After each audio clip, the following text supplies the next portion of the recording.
Assalamualaikum warahmatullahi wabarakatuh. Halo teman-teman semua. Balik lagi bersama saya Raffi di daridasar.com. Di video ini kita akan belajar mengenai Redux. Kita akan belajar fundamental dari Redux dan apa aja sih konsep yang perlu kita ketahui ketika kita belajar Redux. Di sini kita nggak ada coding, jadi kita cuma belajar secara fundamental aja atau teorinya aja. Dan untuk codingnya, saya yakin kalau kalian udah paham fundamentalnya dari si Redux, nanti kalian ketika coding akan lebih mudah. Oke, kita bahas terlebih dahulu Redux itu apa. Redux itu merupakan state management untuk JavaScript apps. Dan untuk memahami Redux, kita tuh sebenarnya hanya perlu memahami 3 konsep ini aja. Yang pertama action, reducer, store.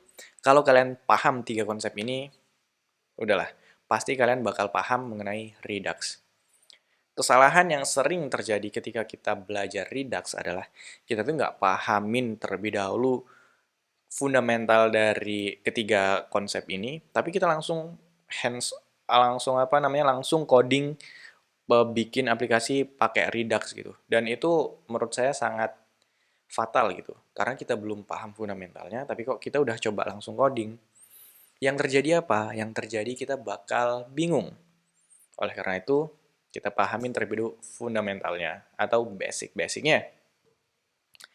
Yang pertama, ada yang namanya store. What is store? Jadi, store itu tempat kita meletakkan atau menaruh state atau menaruh data. Itu kita taruhnya di store. Jadi semua state yang kita punya itu kita taruh di store. Nah, ini adalah contoh aplikasi yang menggunakan Redux dan tanpa menggunakan Redux.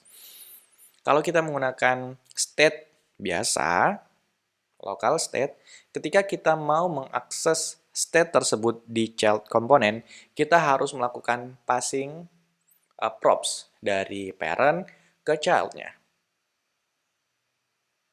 Masalah akan muncul ketika kita itu punya child component sampai lebih dari 2 level gitu. Contohnya ini ada 4 level. 1, 2, 3, 4. Nah, ini kita tuh harus melakukan passing props sebanyak 4 kali. Sorry, kok 4 kali? 3 kali. Ke 1, ke 2, ke 3. Sebanyak 3 kali.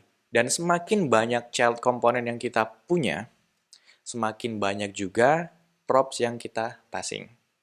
Dan ini sangat nggak efektif sekali, terus bikin kita malas coding, jadinya ribet. Nah, untuk mengatasi masalah ini, kita bisa menggunakan yang namanya Redux. Kalau tanpa Redux, kita mengakses satu persatu ke level yang tertingginya, dari sini ke parent-nya, dari sini langsung ke parent-nya lagi, dari sini ke parent-nya lagi, baru kita bisa dapat state-nya. Sedangkan kalau kita pakai Redux, kita tuh nggak perlu ke parent-parent-nya. Tapi, kita cukup dari child-nya ini langsung mengakses store. Nah, dari store ini kita bisa langsung dapat state yang kita inginkan. Ingat tadi ya, store itu tempat untuk meletakkan state yang kita punya. Dan kita nggak perlu mengakses ke parent-nya lagi, nggak perlu. Itu ribet banget. Jadi kita akses langsung ke store-nya Redux. Oke, ini tadi konsep mengenai store, yaitu tempat untuk kita meletakkan state. Dan store ini sifatnya adalah global, bisa diakses dari mana aja. Next lagi, ada yang namanya reducer. Reducer itu apa? Reducer adalah tempat di mana state lama akan dirubah menjadi state baru. Tugas si reducer adalah mengubah state yang lama jadi state baru. Jadi kan kalau kita punya state nih, misal counter. Counter isi nilai awalnya, initial value-nya 1. Dan kemudian ingin kita rubah. Nah, cara ngerubahnya itu di mana? Nah, yang bertugas merubah adalah si reducer. Dari state lama dirubah jadi state baru. Oke, ingat ya, store itu tempat kita meletakkan state yang kita punya. Kemudian untuk merubah si state-nya itu kita pakai reducer. Nah, sekarang yang ketiga adalah action. Action itu apa? Action itu adalah tempat kita mendeteksi state mana sih yang mau kita rubah gitu. Jadi kan si reducer itu kan adalah bentuknya objek. Dan objek ini tugasnya ya tadi itu, ngubah state lama jadi state baru. Dan si objek ini tuh, dia tuh harus tahu nih, ini yang mau diubah state apa ya? Apakah state isLogin? Apakah state counter? Apakah state increment? Apakah state collapsible? Seperti itu. Si reducer itu perlu tahu juga. Nah, cara si reducer tahu itu lewat yang namanya action. Dan kalau kita mau ngubah state berdasarkan data dari parameter, yang kita lakukan adalah membawa data tersebut melewati action. Jadi, saya bahas ulang. Store itu tempat tersimpannya state, kemudian reducer bertugas untuk merubah state, action bertugas untuk mendeteksi state mana yang harus diubah gitu. Jadi, flow-nya seperti ini. Dari view melakukan dispatch action, atau di sini bisa kita samakan men-trigger gitu ya. Si view mendispatch action, si actionnya ini bisa membawa payload ataupun nggak bawa payload.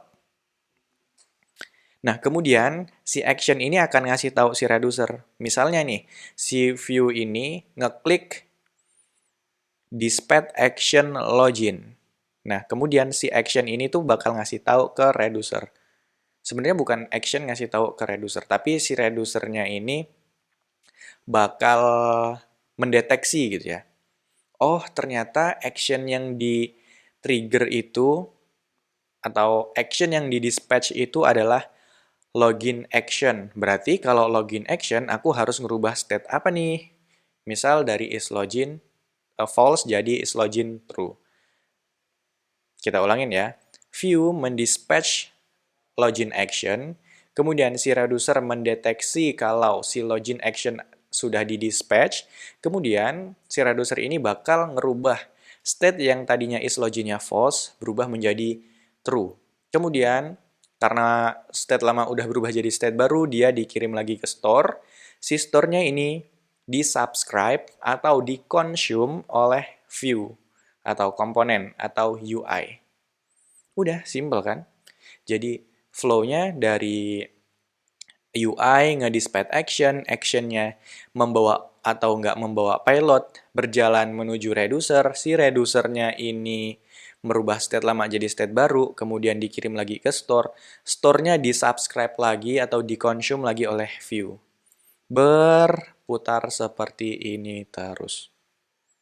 Nah, buat teman-teman, kalau udah memahami 3 hal ini, action, reducer, store, saya yakin pasti teman-teman bakal paham bagaimana cara Redux itu bekerja, habis itu habis itu untuk coding Redux-nya itu gimana, nanti kita akan bahas di video yang lain.